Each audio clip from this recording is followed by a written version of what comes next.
Just before we started filming, I was having a conversation with the man that I'm sitting with right now, Karim Illiya. And like a 3-minute conversation, and I found myself, tears wanted to come out for some reason. Karim is an extraordinary man. He grew up traveling a lot. He lived in many places, and then he thought, what the hell? I'll just continue doing that for the rest of my life. So he travels a lot. He's a filmmaker. He is a photographer. And he's been around. And he has a very special kind of knowledge, I think. So Karim, I'm so happy to be hosting you in this podcast that I think is supposed to be a short podcast, but I don't know how we're going to keep it short. Baby, thank you for being here. Thank you so much for having me. It's a pleasure to be here. Look, I just met you and I introduced you in a couple of words, but I would like you to start by introducing yourself. Tell us who you are and what do you do? Thank you. I live in Iceland. My name is Karim Illiya. I'm half Lebanese, half American, but I grew up moving around the world. And as I spent time moving through different places, I got to see so many different ways of living. You know, people that have many different kinds of lifestyles, but I also started to look at the natural world and realize how fantastic the different species and animals that call this place home. So I've dedicated my life to photographing and filming the natural world, as well as people and different communities, but to also take that to the next step and figure out how can I do my part to conserve the natural spaces, to help, scientists and activists and educators to be able to do their work through imagery. And that's been a really exciting journey that has taken me to see such fantastic places, from watching northern lights over volcanoes that are erupting, or little Arctic foxes, and swimming in the waters with humpback whales and blue whales, the biggest animal to ever live, with 30 meters long, with her calf, and then they turn and they look at you and you feel this profound connection to nature. But you can also get that anywhere you go. You can get that in your backyard. Just you look at the leaves, you look at a flower blooming, or you look up at the night sky and see the stars, and it can invoke this feeling that we are part of something much bigger and greater. What's this peace on your face? Peace as in not a piece of something, but peace as in surrender. What is it? I try and spend a lot of time out in nature, and I think when I do that, I feel comforted knowing, how incredible this planet is. And of course, there's difficulties and there's hardships, and we all live here together. So we're struggling to figure out, how do we get along?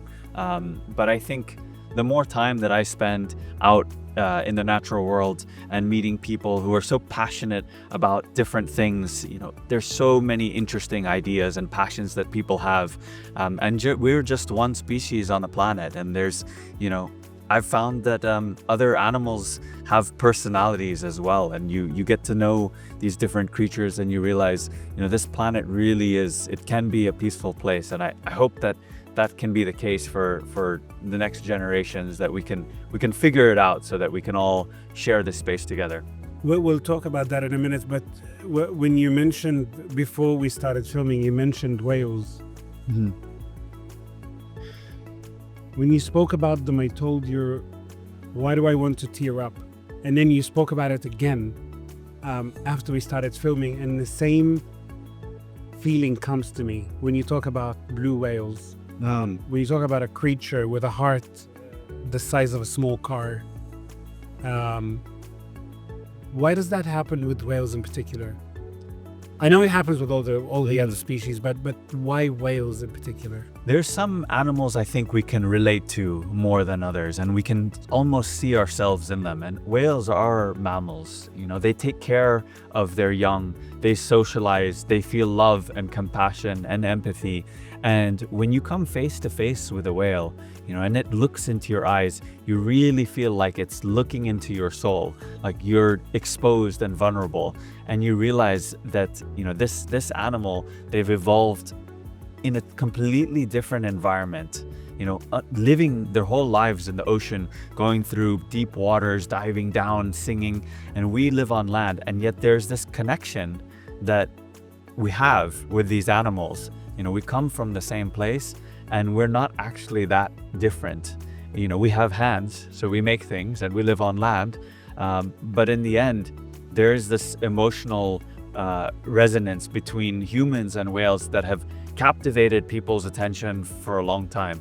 And what actually happens is when people come in contact with whales and they start to care about whales, they also start to feel more for all of the other animals that are surrounding. And if you protect an animal like whale, then you also end up protecting those other animals. It's really in our own interest as humans to take care of, we are here on Earth, and it has become our obligation to take care of the planet for all of the creatures, so that it's not just, us taking and living. When you say that, a verse from the Quran says, "Umamun amthalukum." It actually describes all creatures as nations, just as you are. And when you say it that way, in just plain language, it just touches a part in the heart that, Karim, wallah, I'm so glad I'm having this conversation with you. It's a pleasure. No, it is. But tell me something. This kind of knowledge that you bring to the table is a different kind of knowledge. How does that help future generations shape how they perceive knowledge? What you do, you send your knowledge in a through a photo, as you said, or a short film, or a short clip, or even a trip. How do you think that'll shape future generations? That's a great question. I hope that my images can resonate with people and strike their hearts in a way where they think about their life and their place in it. But beyond that, I realized that just taking images wasn't enough.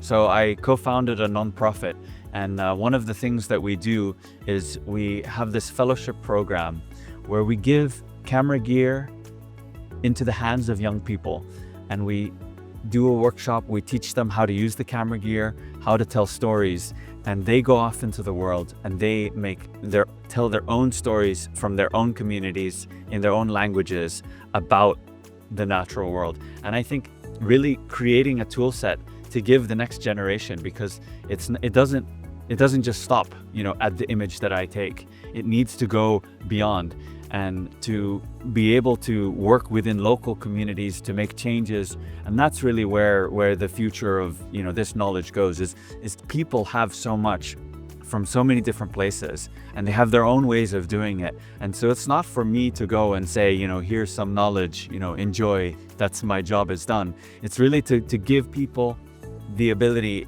within whatever means I have, the tools, so that they can learn in their own areas, so that they can share their knowledge. And in turn, I'm always trying to learn from other people. I try to learn from nature, and I try to learn from those around me. I think the beauty of it, what you describe, is we can both see the same image, and we can both capture the same image. But whatever you learn from that image is very different from what I've learned from it. And then your interpretation to the rest of the world to it is completely different from mine. And I think what you're saying is, imagine if we can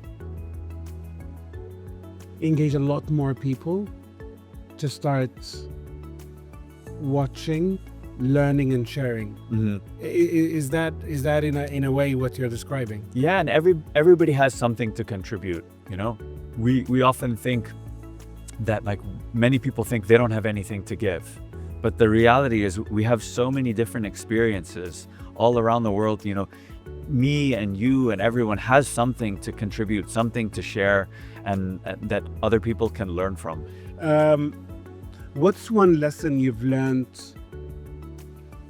I know it's too hard. It's hard to sum it up to one thing, but what is the one thing that comes to mind first when I tell you, what have you learned from traveling so much and from seeing so much? What's that one thing that pops to mind? The main thing that pops to mind is how much of your situation in life really depends on luck, right? Like where you came out, who your parents are, what your lifestyle situation is. And I think that's a really important thing to take as we move through the world, to realize that, we're not better than anybody else. Everybody is bound to their situation. And so treating others with respect, regardless of who they are and what they do and where they're from, I think is such an important thing to do. And that is a lesson that I got from growing up and seeing all of these different situations that people have been in their life, and having friends from so many different life circumstances. It gives you ability to accept more, is that what you're saying? Yeah, absolutely. Accept more, and just to realize, to feel like how fortunate we all are, first of all, just to be here on this planet, and what that means, like what can I do to not just take but to give. When you see a lot more, does it humble you in a way? Like, honest to God, describing that whale, how big is it? 30 meters, you said? Yeah, so blue whales are 30 meters, and humpback whales, which I spend a lot of time with, they're about the size of a bus. So this is a living creature. So it's humbling. It is very humbling, and you can be humbled by anything around you if you're willing to. Volcanoes are also very humbling. You see the earth, the anger and the chaos and the heat from the earth, and how that shapes the land, but it also creates new land and creates our atmosphere. And plants then start to grow, and people live near volcanoes where there's fertile soil. So really, like, you can be humbled by anything around you, but there are definitely these things that do it quickly. It's a speed, fast track to being humbled is being next to a whale or a volcano. The manifestation of that anger sometimes appears in the most beautiful way, right? So if you look at it from far. Yeah, or close, if you're willing to. Or, if you survive it. But looking at an eruption of a volcano, even though, yes, it is anger, but again, it's so beautiful, isn't it? Yeah, if you heat rock up enough, it glows in the dark. That's such a crazy idea. Who could have imagined that? And it draws you in. I feel like a bug sometimes. I want to go closer and closer and closer. And then my instinct, kicks in, and I have to stop. Back off a little bit. Yeah. Okay. Last question. Yep. Look, I can talk to you for hours. And I know I would love to. I've taken a lot of your time, but tell me something. After seeing so much of the world around us, how do you see our future? Sometimes I feel like it's difficult. The future is difficult, and there can be some tricky things we have to navigate. But I also see some hope in the human spirit, in the resilience of nature, in the way that things can come back if we just give them a rest. And I think genuinely most people in the world want to do good. They want to live a life that doesn't, impose on others, and they want the best for their kids, for their families, for their communities. And if we keep that in mind and we think about our communities, and we try not to be too tribal, but we think of ourselves as living on this planet together, that gives me hope for the future. One last piece of advice for the audience. The mic is all yours, and then we'll wrap it up. What shall I give advice about? Whatever you want. I think just when you go out in the world, just be considerate of others. Think about, what a wonder it is to be here, and be good to everybody and treat everybody with respect, whether it's a human or a small bug. Karim Illiya, ladies and gentlemen, it's been an absolute pleasure having you. Thank you so much. I know we're going to meet again. You probably take me swimming with one of the whales. Thank you so much for sharing that experience with me, and it's been a great time. Thank you.